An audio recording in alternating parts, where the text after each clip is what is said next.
Thank you. I try to put two questions to you, which come from about 20 little pieces of paper. A lot of questions came in concerning the structure of the movements that you were asked in the beginning and talked about. I read them out. How can a decentralized, disorganized movement fight successfully against centralized and organized capitalist institutions? Is this not an illusion? This is a question from Zoltán Bassa. Another question. If various forms of social activism don't need single agenda, in which sense can you talk about them being together? Is this struggle against control only that unites the movement, or nothing else? Any issues that unites the movement? Question from Péter Farkas, Attak, Hungary. A colleague of yours at MIT, Leslie Thoreau, said that everybody knows that capitalism has to be brought down, and the only ways that it can be brought down is through economic crash, world crash, or public revolution. Do you see any chances of any of these in the coming 5-10 years? Or any other way of bringing the system down? That should be enough for a first answer. But well, first of all, I wouldn't like to put any constraints on you, but we are running out of time. Well, I'll try to be brief. Okay. Leslie Thoreau is, we're in the same university, but to say we're colleagues is a little misleading. He was the director of the School of Management. So he's training people to become managers of major corporations. He doesn't think that the system should be broken down. You can be sure of that. He might have said that maybe a crisis will come and it will break down, but that's not his commitment. The main question is, first of all, what's shared by the social movements? Well, if you take them all together, probably not much. But if you take very large components of them, quite a lot of things are shared, like attitudes on sexism, racism, aggression, militarism, the existence of corporations, the basic structures of capitalism, human rights. I mean, on those issues, a lot of things are shared, often down to considerable detail, like how a post-capitalist economy ought to run. There are many interesting questions about how you would run a society without managerial control or private ownership or state ownership and so on. On all of these issues, you do find a fair measure of agreement. I mean, if you go into real details, you'll get disagreement, but then there ought to be disagreement. Does anybody know the right answer to these questions? We don't really understand that much about human society and human life or human beings. I'm going to have to figure these things out experimentally.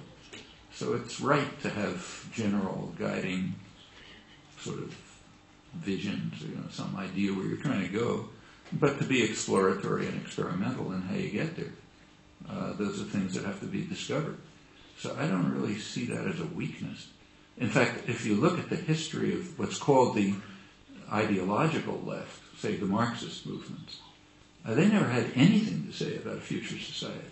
Take a look at Marx. And Marx was a theorist of capitalism. You take a look at the whole Marx corpus, huge collection of volumes. There's about 5 sentences on what a post-capitalist society could be like. Sentences you all memorized if you're the right age. You're going to be a fisherman in the morning and a doctor in the afternoon and that sort of thing. There's a couple of sentences like that scattered around. But the rest, there's no picture of a future society. In fact, Marx's actual proposals, Marx and Engels, are what we call reformist. If you read the Communist Manifesto, there's there'll be some future society, but what they're actually calling for are social reforms, social democratic reforms, and many of which have been instituted over the years. But there was no guiding ideology. It was supposed to be the iron laws of history which are going to make certain things happen, and then The workers take over and something happens, but we don't know what. If you look at Leninist ideology, yeah, that was very clear and very simple. Follow me. Okay, that's a simple ideology. But between those two, there's almost nothing on the traditional left. The anarchists had a different point of view. They did develop conceptions of how a society ought to be organized and what you ought to do to build pieces of it in the present society and so on. But that's very characteristic of the contemporary movements. If they didn't read, they don't know the anarchist literature, they're sort of following the same path. You build pieces of a future society within the current one, and you try to erode its belief system, its attitudes, its structures of control, and so on, and gradually develop a more a free, democratic society. I think it makes perfect sense. So can a disorganized movement overcome centralized control? Yeah, sure. It's happened right through history. In fact, every bit of progress you can think of has been like that. If there is a crash, suppose that some disaster takes place, which could happen. For example, it's quite likely, you can't make a probability, but it's not unlikely at all that there'll be some massive terrorist attack in the West, maybe in the United States, involving weapons of mass destruction, maybe nuclear weapons. It's really not that hard to sneak the parts of a small nuclear bomb into New York. We could probably do it with our limited talent. It really doesn't take much. There's tens of thousands of components of nuclear weapons all over the world, uncontrolled. Small nuclear weapons are really small, like 15 kilotons or something. Anybody can sneak anything they like over the Canadian border. You don't have to go through the airports. It's a huge border. It can't be controlled. There's most of the world's shipping, almost all of it, is in containers. Okay? Containers are not inspected, and they can't be inspected. There have been some studies of what it would take to monitor the containers leaving Rotterdam and going to the United States. Turns out if you tried just to inspect those containers, all of Europe would be tied up in a massive traffic jam in which nobody could move, just plain gridlock, because of the amount of, the side effects of trying to inspect the containers. There's no conceivable way you can inspect those. And you can't tell what's inside them, maybe pieces of nuclear weapons. So the idea that there will be a major terrorist act in one of the Western countries, that's not unlikely. What would the effects be? Well, they could be the political effect, aside from killing and everything else. The political effects could be catastrophic. You can imagine anything. Or let's take another possibility. The world is very much oil-based, hydrocarbon-based, and that's increasing. Everyone knows who thinks that in the longer term, it's devastating.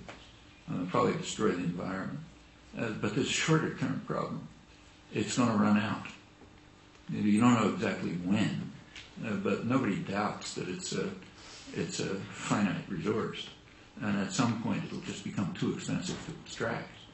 And that point may not be very far away. There aren't new discoveries being made. Most of the oil, it's known where it is, and nobody expects much to be discovered. So and in fact, discovery has peaked and is probably leveling, which means that, and usage is going up constantly because there are very few attempts at serious conservation. So there is a potential crisis brewing. And if it turns out in a short period that oil is not actually available at a sufficient rate, there could again be devastating effects. There are no plans, serious plans, for how to shift to a non-oil-based economy. Quite the contrary. Planners are acting as if we don't have to worry about what's going to happen 5 years from now. What we have to do is make profit tomorrow. And that actually is built into the sort of state capitalist systems. You're not supposed to plan. You're supposed to maximize short-term profit. So there's a kind of a built-in catastrophe. Suppose it takes place. Is that going to be good for the left? I don't think so. any of these catastrophes are much more likely to lead to some kind of fascism, I think. That's not the way to bring about social change, to wait for a catastrophe. What you want to do is deal with these problems right now. And not a bad way to deal with them, I think, is through what are called disorganized movements. That means movements that have a lot of spontaneity and initiative and pursuing their own objectives and keep their mind on what other people are doing, but not necessarily feeling they have to have some ideology that they can follow. I mean, if you look over the past, there never have been ideologies. This idea that there were left movements with ideologies that told you what to do is just a myth. Just take a look at the ideologies. They're nothing. Leninism had no ideologies, and Marx didn't even talk about the topic. These are all mythologies designed to kind of aggrandize a centralized movements controlled by leadership groups right at the top, by making it appear that there's some ideology that says if you follow me, everything's going to work out. But that's about the limits of the ideology. It never existed.